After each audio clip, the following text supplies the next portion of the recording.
నరాలు తెగే ఉత్కంఠ రేపుతున్న ఎన్నికల ఫలితాలు జూన్ 4న వెల్లడవుతున్నాయి.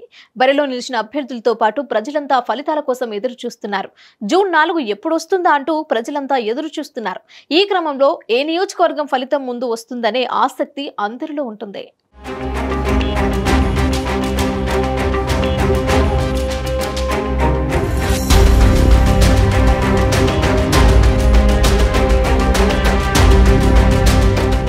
ఓట్ల లెక్కింపు ప్రక్రియకు అధికారులు పకడ్బందీ ఏర్పాటు చేస్తున్నారు. టేబుళ్లు, రౌండ్ల వారీగా సిబ్బందిని నియమించారు.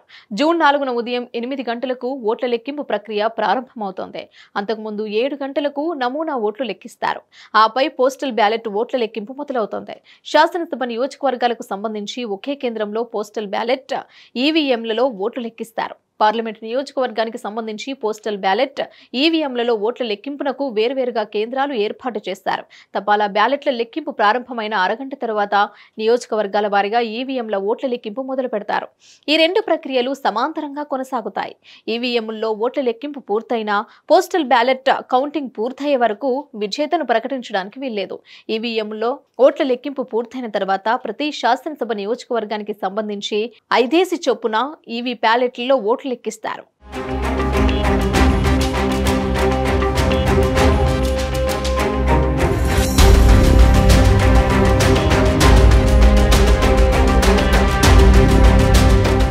ఒక్కో నియోజకవర్గానికి 14 చొప్పున టేబుళ్లు ఏర్పాటు చేశారు. ఎక్కడైనా కౌంటింగ్ హాల్ చిన్నదిగా ఉంటే అక్కడ 10 టేబుళ్ల వరకు ఏర్పాటు చేస్తారు. అలాంటి చోట ఫలితం రావడానికి సాయంత్రం అవుతోంది. ఒక్కో రౌండ్లో 14 ఈవీఎంలలో పోలైన ఓట్లను లెక్కిస్తారు. ఇలా నియోజకవర్గంలోని బూతుల సంఖ్య ఆధారంగా రౌండ్ల వారీ కౌంటింగ్ జరుగుతోంది. ఏదైనా నియోజకవర్గంలో 140 బూతులుంటే ఒక్కో రౌండ్లో 14 ఈవీఎంలను లెక్కిస్తే 10 రౌండ్లు కౌంటింగ్ జరుగుతుంది. ఎన్ని రౌండ్లు అనేవి నియోజకవర్గంలోని పోలింగ్ బూతుల సంఖ్యపై ఆధారపడి ఉంటుంది.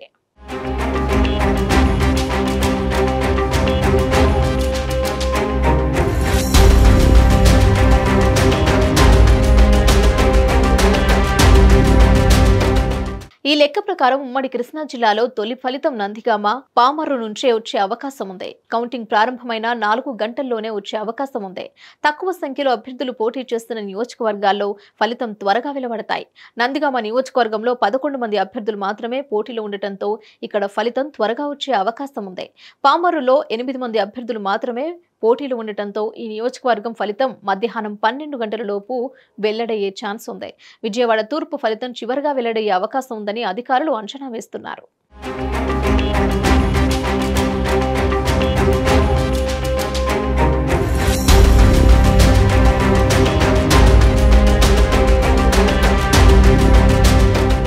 ఈ జిల్లాలోని 3 నియోజకవర్గాల ఫలితాలు ఆలస్యమయ్యే అవకాశాలున్నాయి.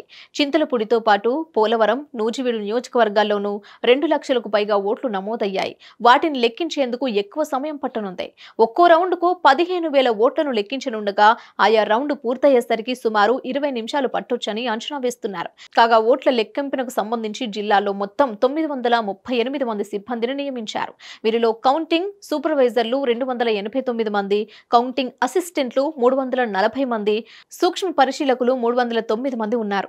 ప్రతి నియోజకవర్గానికి సంబంధించి 14 టేబుళ్లు ఏర్పాటు చేయగా 54 మంది చొప్పున సిబ్బందిని నియమించారు అధికారులు.